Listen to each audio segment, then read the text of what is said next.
لا تنسى الاشتراك في القناة وتفعيل الجرس ليصلك جديد أولا بأول. في توقيت لافت، الرئيس الجزائري هنا في برلين على رأس وفد وزاري رفيع لتوقيع اتفاقيات مع ألمانيا، بينما تستقبل المغرب رئيس الحكومة الفرنسية مع أبرز وزرائه لتوقيع اتفاقيات هامة وتعزيز الشراكة مع فرنسا.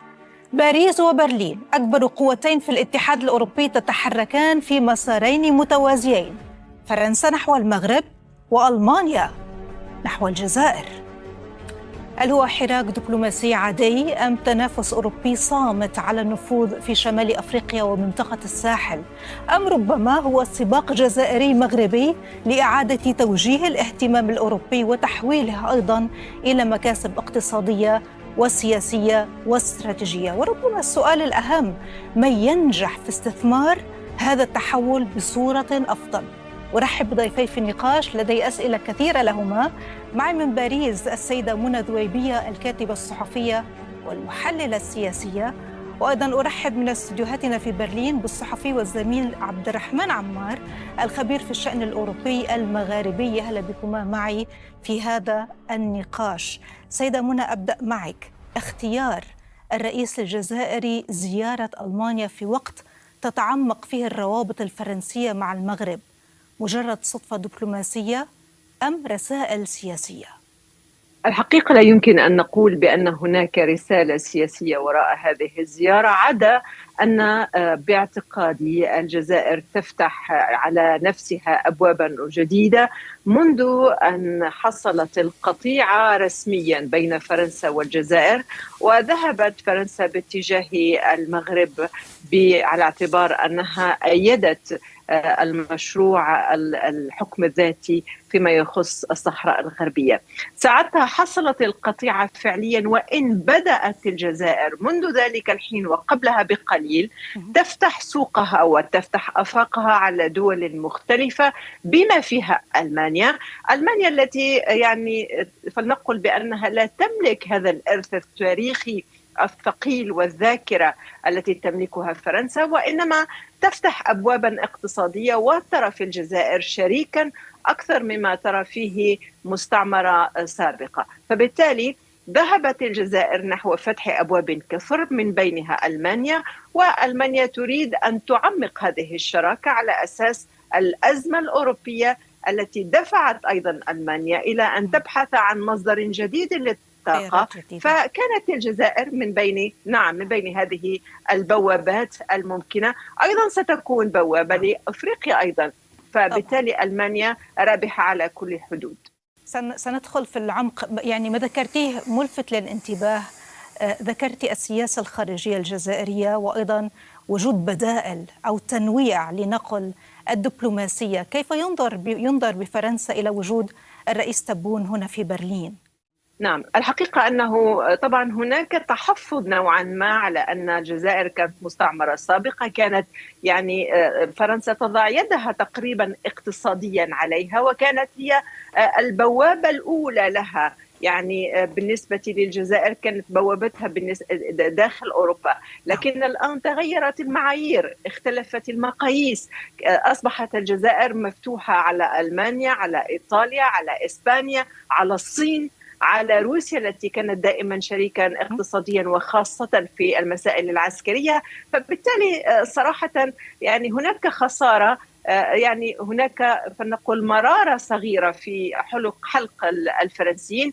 لا يستطيعون الآن تدارك الوضع إلا أن يغيروا من المسار التعاون مع الجزائر. هناك حركة دبلوماسية نوعا ما، هناك إعادة نظر في العلاقات الجزائرية الفرنسية، ولكنها أكيد لن تعود إلى سابق عهدها. نعم. عبد الرحمن، أيضا أريد رأيك تحليليا في هذه النقطة التي ذكرتها السيدة منى، وأنت أيضا كنت في عين المكان وتابعت زيارة الرئيس الجزائري عن كثب مع المستشار ولقائه بالمستشار الألماني. نتحدث هنا عن تنافس ربما صامت بين برلين وباريس فيما يتعلق بالمغرب والجزائر. لماذا أصبحت الرباط والجزائر مهمتين للعاصمتين الأوروبيتين من وجهة نظرك؟ من المصادفة ديما بعد التحية لك وللزميلة منى أن ميرت بعد لقائه بالرئيس الجزائري استقل مروحيته ليلتقي بالرئيس الفرنسي إيمانويل ماكرون في جنوب البلاد. الصدفة أن ماكرون يتواجد في الديار الألمانية. لو كانت كل هذه اللقاءات لا تتكرر لتحدثنا عن الصدف ديما، بما أن كل مرة تكون هناك زيارة رفيعة المستوى ألمانيا إلى المغرب ينظم الجزائريون ما يشبهها والعكس صحيح، طبعا لإثارة الانتباه ولإرسال رسائل للداخل وللخارج بأن هذا البلد وذاك ليس معزولا ومهم وله قيمة لدى كل طرف. هناك حاجة كل بلد للآخر. ألمانيا في حاجة إلى المغرب والجزائر في ملفات كثيرة، الطاقة والاقتصاد، وهذه البلدان في حاجة إلى ألمانيا كما لفرنسا أيضا للاستثمار، لصورتها السياسية، لمعالجة الكثير من الملفات الاستراتيجية قد نأتي إلى ذكرها. لكن على مستوى التعامل فإن المغرب يبقى بالنسبة لألمانيا وحتى فرنسا الأهم من الجزائر. لغة الأرقام تؤكد ذلك. 14 مليار يورو حجم المبادلات بين فرنسا والمغرب مقابل 11 مع الجزائر. 3.5 حجم المبادلات الألمانية الجزائرية مقابل 7 مليار يورو للمغرب. طبعا البلدان فرنسا يتنافسان حول البلدين، لكن يحاولان موازنة هذا التنافس ومراعاة مصالح لكي لا يخسر هذا الطرف أو ذاك، وهنا هي المعضلة الأساسية، إذ أن في نهاية المطاف ربما لا يعني الثقة الكاملة في بعض الملفات شديدة الحساسية. أكثر الصدف، يعني صدفة من هنا صدفة من هناك. ذكرت بأنه المستشار بعد لقائه بالرئيس الجزائري هنا في برلين ذهب مباشرة للقاء الرئيس الفرنسي ماكرون موجود أيضا في ألمانيا. هل من نوع من تنسيق في السياسة الخارجية والمنافع وأيضا المصالح الألمانية الفرنسية عندما يتعلق الأمر بالمغرب والجزائر؟ بمعنى آخر، هل تستطيع ألمانيا بناء نفوذ في الجزائر دون الاصطدام بفرنسا؟ ونفس الشيء بالنسبة للمغرب. بكل تأكيد هناك منافسة معروفة لدى البلدين، لكن ربما لها حدود، إذ أن مصالحهما المشتركة داخل الاتحاد الأوروبي وتنسيقهما في الكثير من الملفات ربما له أولوية من التصادم.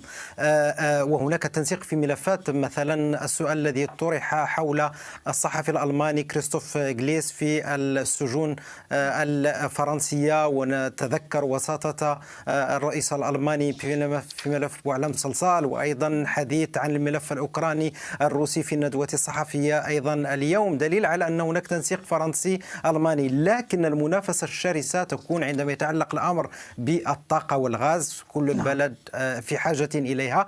الاستثمارات كذلك، إذ أن فرنسا تحاول الاستفراد بالكثير من الصفقات خصوصا مع المغرب. في فرنسا في الجزائر لا تستطيع بسبب الأزمة، والساحل أيضا هي بوابة للتنافس غير معلن.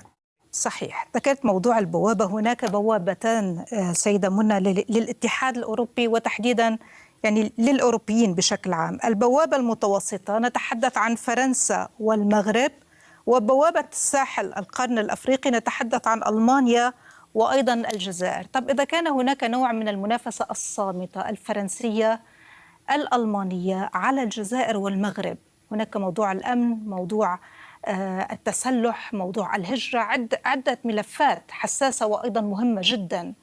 ماذا عن الجانب الجزائري والمغربي من وجهة نظرك؟ أركز على الجانب الجزائري معك عندما يتعلق الأمر بالاستفادة من هذه المصالح الأوروبية. كيف تستفيد الجزائر؟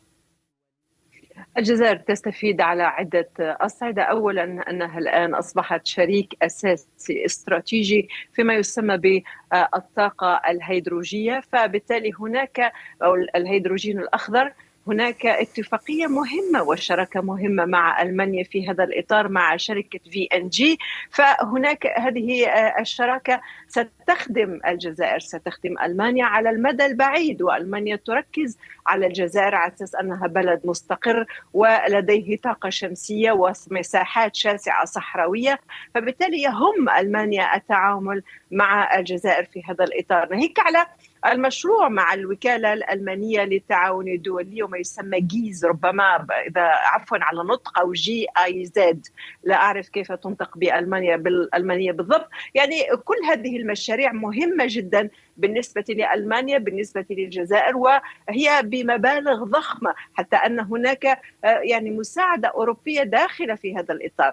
فبالتالي هذه الشراكات تخدم ألمانيا وتريد أن تطورها ألمانيا وتعرض نفسها على أنها شريك استراتيجي وليس مستثمرا آنيا. فبالتالي هي تنظر على المدى البعيد، وهذا ما تراه الجزائر يعني استثمارا مستقبليا مهما. هذا أهم ما يمكن أن ينظر إليه في العلاقات مع ألمانيا. لا أعتقد بأن هناك تستفيد أيضا الجزائر من الانفتاح أكثر إذا كان لديها تعاون مع دول أوروبية مختلفة، أو على الأقل كصورة للجزائر في الاتحاد الأوروبي. يعني ما الذي تريده من ألمانيا تحديدا عدا الاتفاقيات؟ نعم، الحقيقة أنه يعني نقول دائما بأن ألمانيا هي قاطرة الاقتصاد الأوروبي، دائما هكذا تسمى.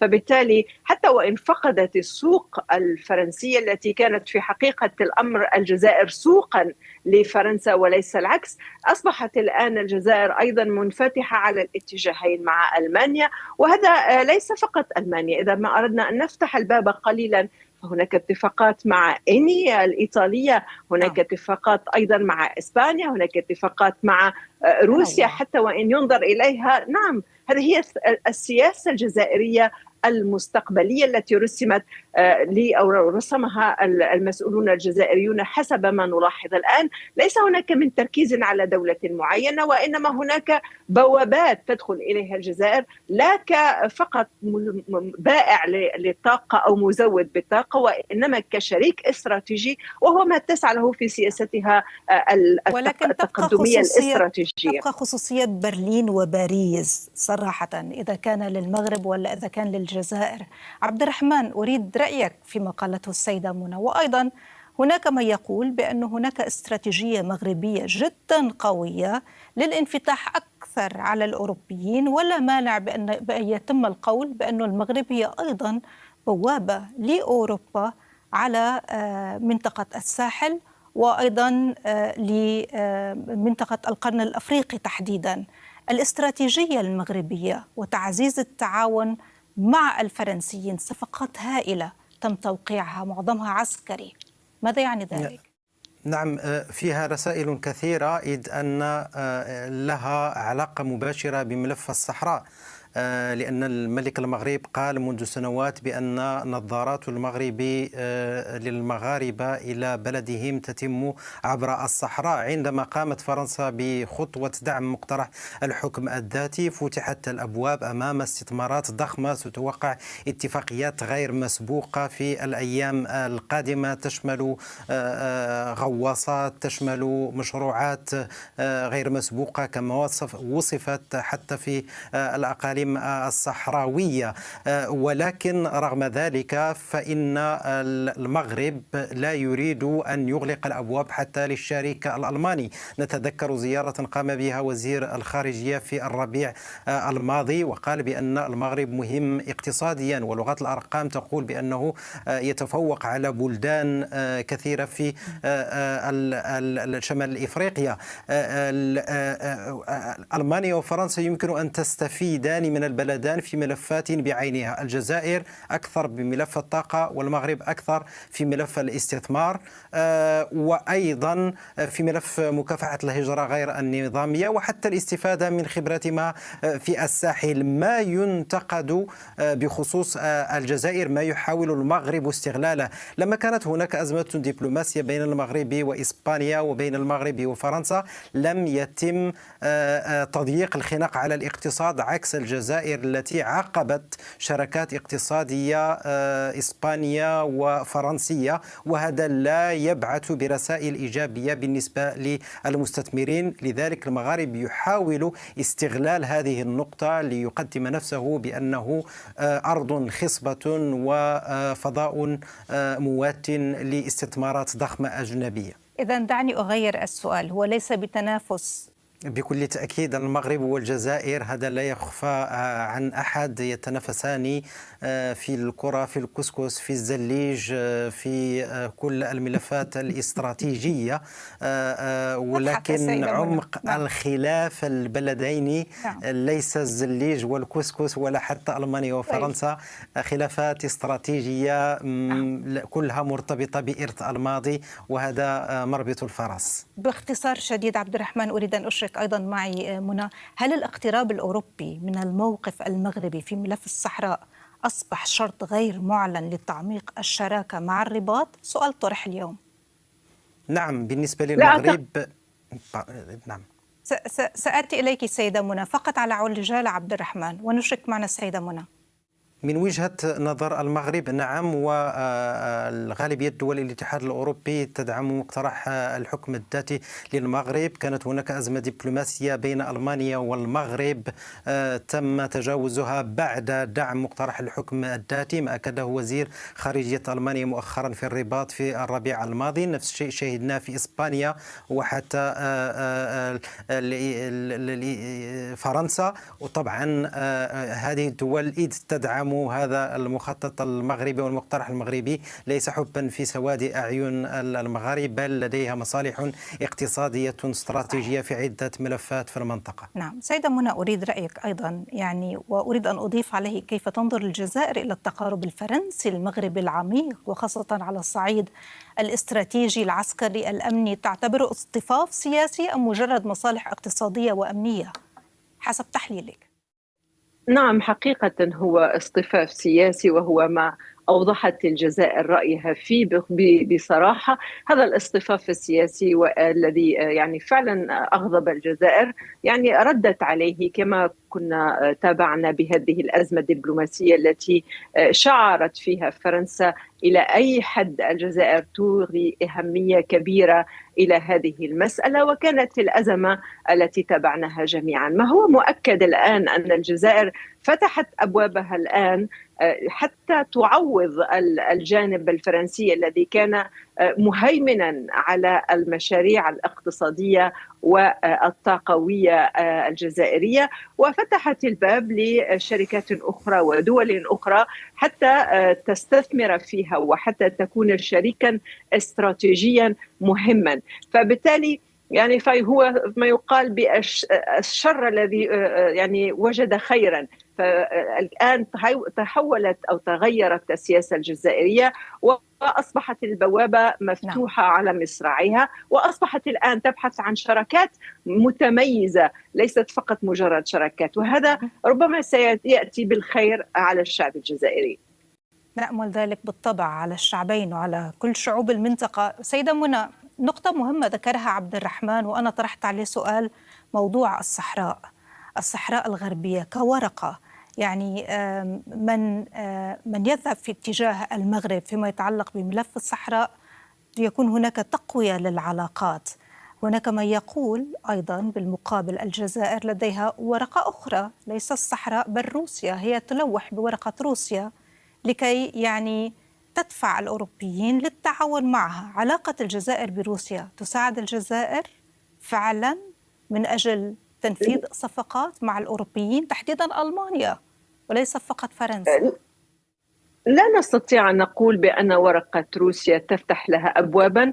العلاقة بين روسيا والجزائر هي علاقة استراتيجية خاصة في المجال العسكري، ربما هي ورقة تحفظ من طرف الأوروبيين بسبب الأزمة الأوكرانية وسبب المواقف الأوروبية إلى روسيا وموقعها وموقفها من هذه الحرب في أوكرانيا. فبالتالي ربما تقرأ على أنها يعني مخيفة نوعا ما للأوروبيين، معيقة نوعا ما للتوجه نحو الجزائر، ولكن الجزائر أثبتت بأن هناك فصل عميق بين شراكاتها الاستراتيجية العسكرية وشراكاتها الاقتصادية، وأظهرت ذلك بأن ليس من تأثير على روسيا، حتى وإن كانت شريكا عسكريا قديما وليس جديدا، فإنها لا تؤثر عليها في الداخل ولا على قراراتها العسكرية ولا السياسية. فبالتالي تبين الخيط الأبيض من الأسود، وليس من إعاقة على أن الجزائر تتجه نحو روسيا عسكريا على الأقل في هذه المسألة.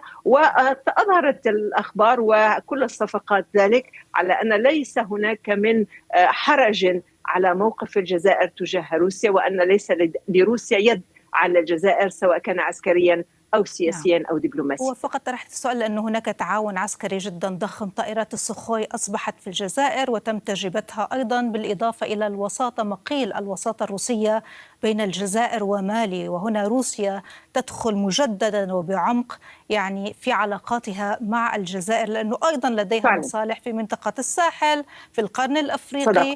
تريد أيضا بوابة، الكل يريد بوابات، ولكن يبدو أن هذه الدول هي تستفيد أيضا من هذا الأمر. عبد الرحمن، روسيا ورقة ضغط يعني من وجهة نظرك يتم استخدامها أيضا من الحليف أو الشريك الجزائري؟ ممكن بشكل مباشر أو غير مباشر، لكن التقارب الجزائري الروسي يقلق الأوروبيين كثيرا حتى فيما يخص الأسلحة. ديما صحيح أن 14% من الأسلحة الألمانية تذهب إلى الجزائر مقابل 40% من روسيا، لكن هناك أسلحة نوعية لن توردها ألمانيا ولا دولة أخرى في حلف الناتو للجزائر خوفا من أن تسقط في أيدي الروس، عكس المغرب الذي غالبية مقتنياته من الأسلحة من الدول الغربية من الاتحاد الأوروبي، وينظر إليه كشريك متقدم ويتم التعامل معه على هذا الأساس. طبعا التقارب الجزائري الروسي خصوصا إذا تحدثنا حتى عن الحرب الروسية الأوكرانية يغضب الأوروبيين، والدليل هذه ليست أول مرة في حضور دبلوماسي جزائري رفيع المستوى. حدث مع رمضان العمامرة ووزيرة الخارجية آنذاك أنالينا بيربوك أن يتحدث مسؤول ألماني في ندوة صحفية عن دعم أوكرانيا في حربها ضد روسيا، رغم أنه لم يكن هناك أي سياق في هذه الندوة الصحفية، والكل يفهم من ذلك أن نحن نعرف علاقتكما وتقاربكما وتعاوننا. يا موسكو، إذا كنت تتابعين هذه الندوة الصحفية سنكرر هذا الخطاب لك ولشركائك، وحتى يسمع هذا الخطاب في دول الاتحاد الأوروبي. لذلك فالتعامل مع الجزائر رغم أنه استراتيجي ومهم، ولكن فيه نوع من الحذر عندما يتعلق الأمر بمسائل استراتيجية قومية عسكرية. يعني ذكر روسيا اليوم من قبل المستشار الألماني أمام الرئيس الجزائري، أو على الأقل الدعم لأوكرانيا بطريقة غير مباشرة، هي رسالة للشريك الجزائري أم هي رسالة للداخل تحديدا الألماني، أم هما يعني معا حجر واحد؟ هما معا ديما. إذ الجزائر عندما تقتني أسلحة بمليارات الدولارات من روسيا، يعني أن الجزائر تساعد روسيا على أن تتحايل على العقوبات الغربية، أو على الأقل أن تتجاوز حدة هذه العقوبات. هذا يغضب كثيرا الأوروبيين، كما تغضب كثيرا روسيا بصفقة الغاز الجزائري دول الاتحاد الأوروبي، لأن تقول لشريكها الجزائر تستغلين الوضع وتمدين الأوروبيين بالطاقة، وبالتالي فهم لن يتأثروا أكثر كما تتمنى موسكو. سيدة منى. نعم، أريد أن أعقب نوعا ما على هذه الإجابة وحتى على السؤال.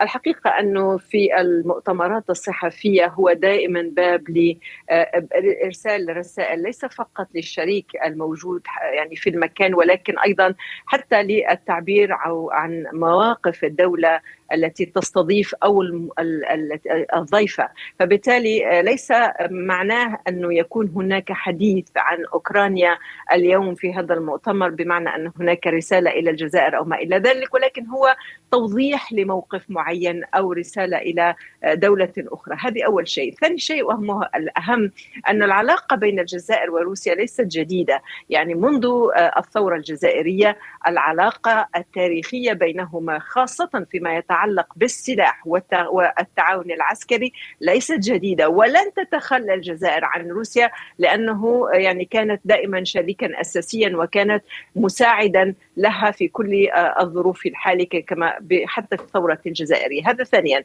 ثالثا والأهم، يدرك الأوروبيون الآن أن ليس للجزائر أن تتخلى عن روسيا، ولا يمكن أن يلوموها على شراء هذه الأسلحة، لأن الجزائر شريك مميز بالنسبة لروسيا، ليس فقط لأنها تفتح لها بابا اقتصاديا، ولكن لأنها شريكا مميزا ولم تتغير سواء كان قبل الأزمة الأوكرانية أو بعدها. فبالتالي شراء الجزائر للأسلحة تعتبره روسيا هي شريك مميز وتحتاج إلى هذه التكنولوجيا، وبالتالي هو ما دعا روسيا إلى تزويد الجزائر بالسخوي المتقدمة التي تتمتع ب يعني قوة عالية من التكنولوجيا ونوع عالي من التكنولوجيا مناسب تماما تقريبا موازي لما تملكه روسيا في الداخل وتستعمله أيضا.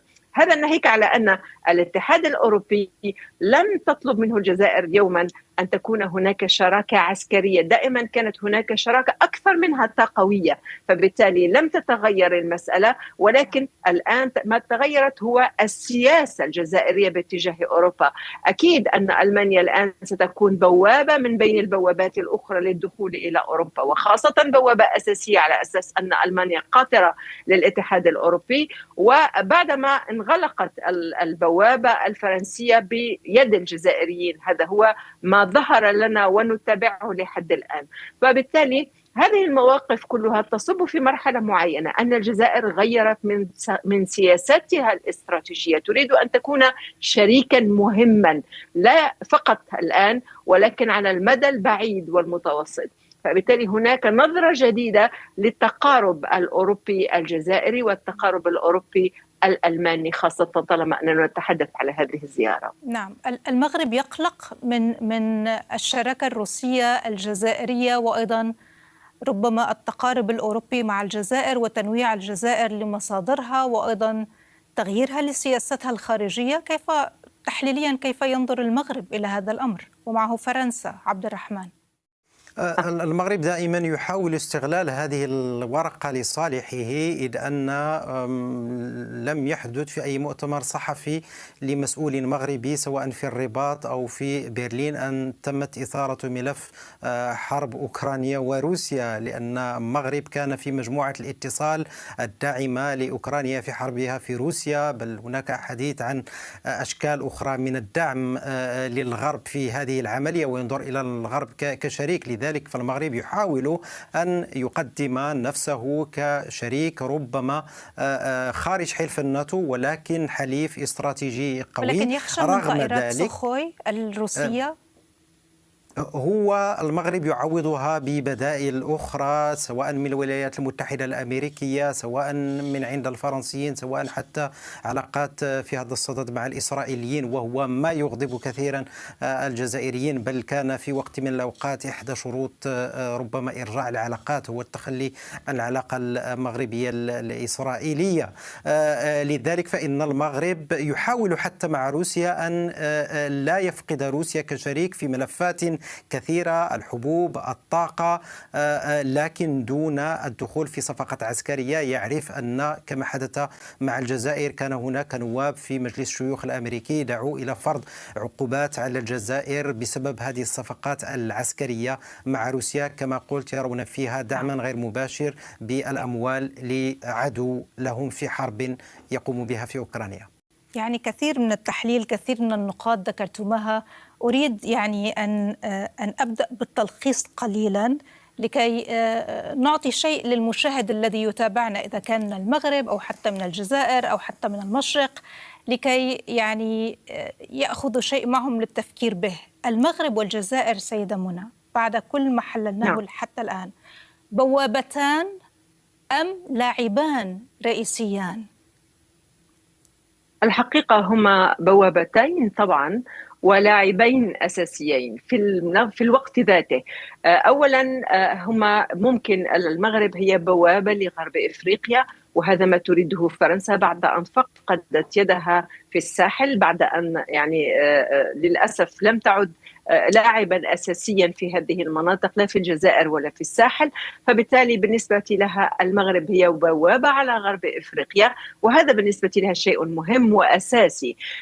ثانيا بالنسبة للمغرب مسألة مهمة أيضا أن يكون هناك علاقة مع فرنسا، خاصة بعد أن حلت هذه المسألة والأزمة أو الشرط الذي اشترطته المغرب، وهو مسألة الحكم الذاتي.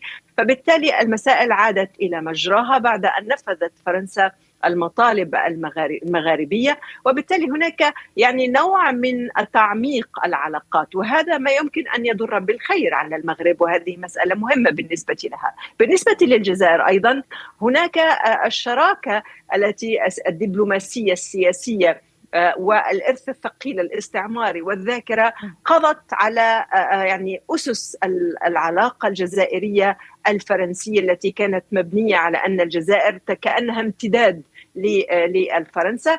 الآن أصبحت الجزائر تطلب أن تكون شريكا استراتيجيا مهما، سواء كان عن طريق الغاز أو عن طريق ما يسمى بالقوة الخضراء أو الهيدروجينية. فبالتالي هي الآن تريد أن تكون سباقة في هذا المجال، وأن تكون تفتح أبوابا جديدة، ناهيك على أنها فتحت العديد من الأبواب باتجاه أوروبا، باتجاه الصين، باتجاه روسيا.